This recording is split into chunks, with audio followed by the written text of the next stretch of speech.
Online shopping म्हणलं की एकच नाव डोळ्यासमोर येतं, Amazon.com. आणि Amazon.com म्हणलं की फक्त जेफ बेझोस.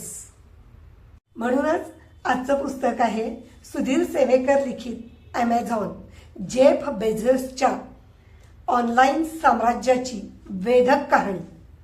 तुम्हाला माहित आहे Amazonनं सर्वात पहिल्यांदा ऑनलाईन काय विकलं? सर्वात पहिल्यांदा ऑनलाईन विक्री झाली ती फक्त आणि फक्त पुस्तकांची.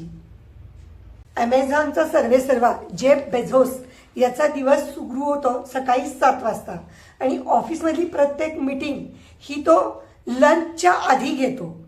का तर तेव्हा मेंदू तल्लख असतो आणि प्रत्येक घेतलेला निर्णय हा अचूक ठरतो. ही मीटिंग किती वेळ चालते तुम्हाला माहिती आहे? एका साध्या माणसाला चतकोर पिझ्झा खायला जेवढा वेळ लागेल तेवढ्या वेळात ही मीटिंग उरकली जाते आणि याच्यात लाखो डॉलर्सची डील होतात.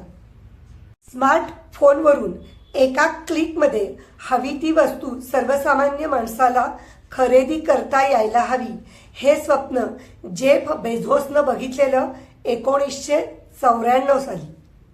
आणि घराच्या गॅरेजमध्ये सुरू झालेलं Amazon हे खूप कमी वर्षात जगाच्या प्रत्येक शहरात आणि प्रत्येक गल्लीत पोचलं. ग्राहक देवो भव असं म्हणून ग्राहकांना येन केन प्रकारेनं बांधून ठेवणाऱ्या Amazonचा जर खरा इतिहास जाणून घ्यायचा असेल तर वाचायलाच हवं सुधीर सेवेकर लिखित Amazon, जेफ बेझोसच्या ऑनलाईन साम्राज्याची वेधक कहाणी. नुसतं Amazonवर खरेदी नका करू, इतिहास जाणून घ्या.